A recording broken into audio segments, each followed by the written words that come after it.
बिस्तक आपके लिए लाया है प्रीमियम मेंबरशिप प्रोग्राम, जहां आपको मिलेंगे कई सारे फायदे, जिनमें मार्केट न्यूज़लेटर, लाइव चैट पर आपके सवालों के सबसे पहले जवाब, मार्केट आउटलुक, वीकेंड पर मार्केट स्कैन, एंकर्स के साथ चैट और भी बहुत कुछ। इस प्रीमियम सब्सक्रिप्शन में 3 तरह के प्लान्स हैं, सिल्वर, गोल्ड और प्लैटिनम, जिनकी शुरुआत मात्र 159 रुपए महीने से होती है। इससे जुड़ना भी बेहद आसान है। बिस्तक के YouTube चैनल पर जाएं, ज्वाइन बटन पर क्लिक करें और अपना प्लान सिलेक्ट करें। बस बन गए आप हमारे प्रीमियम मेंबर। केंद्र सरकार कुछ सरकारी बैंकों को प्राइवेटाइज करने की प्लानिंग कर रही है। बीते कुछ समय से सरकार की प्राइवेटाइजेशन की गाड़ी अटकी हुई थी, लेकिन अब सरकार बैंकों के प्राइवेटाइजेशन यानी निजीकरण में जान फूंकने वाली है। सरकार को लंबे अरसे के बाद सरकारी बैंकों में वैल्यूएशन दिख रहा है।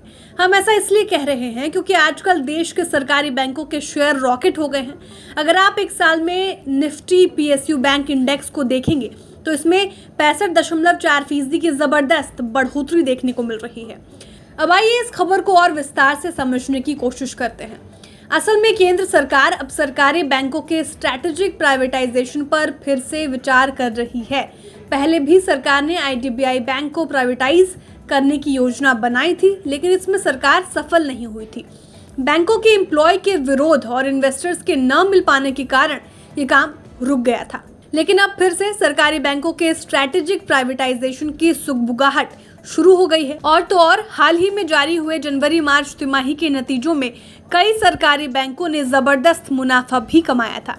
अब सरकार इन सभी वजहों से 2 सरकारी बैंकों को प्राइवेटाइज करने जा रही है।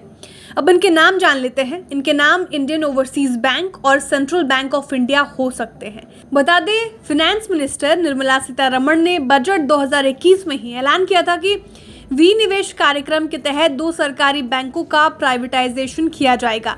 इसी साल सरकार ने बैंकिंग कानून संशोधन बिल 2021 को संसद में पारित भी किया था, लेकिन इसे संसद में सरकार की ओर से पेश नहीं किया गया था। अब प्राइवेटाइजेशन के लिए बैंकों की पहचान कैसे होती है, ये जान लेते हैं। प्राइवेटाइजेशन के लिए बैंकों की पहचान करने के लिए एक कमेटी बनाई जाती है। इसमें छोटे और मझोले बैंकों के नाम शामिल किए जाते हैं। बैंकों के परफॉर्मेंस और उनके लोन पोर्टफोलियो समेत कई अन्य पैरामीटर्स के आधार पर कमेटी प्राइवेटाइजेशन के नाम को तय करती है। अब इंडियन ओवरसीज बैंक और सेंट्रल बैंक ऑफ इंडिया को प्राइवेटाइज करने के लिए कमेटी बनाई जाएगी। अब इस कमेटी में कौन कौन लोग शामिल हो सकते हैं, जान लेते हैं। इस कमेटी में department of investment and public asset management, भारतीय रिजर्व बैंक और नीति आयोग के अधिकारी शामिल होंगे। हालांकि सरकार ने पहले ही बैंकों को प्राइवेटाइज करने के लिए दीपमम यानी department of investment and public asset management को बनाया था, लेकिन इंडियन ओवरसीज बैंक और सेंट्रल बैंक ऑफ इंडिया को प्राइवेटाइज करने के लिए दीपम को कमेटी यानी पैनल में फिर से रखना सवालिया निशान खड़ा करता है।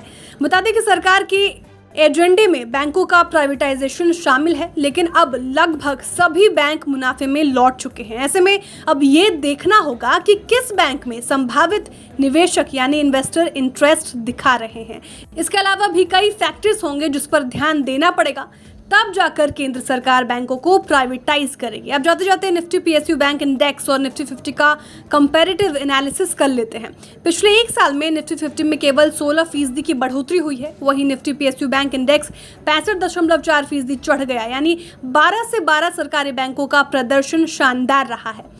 बता दें, फिलहाल देश में 12 सरकारी बैंक हैं। इनमें से state bank of India, Punjab national bank और बैंक ऑफ बड़ौदा जैसे बड़े सरकारी बैंकों के प्राइवेटाइजेशन करने का भी कोई इरादा नहीं है।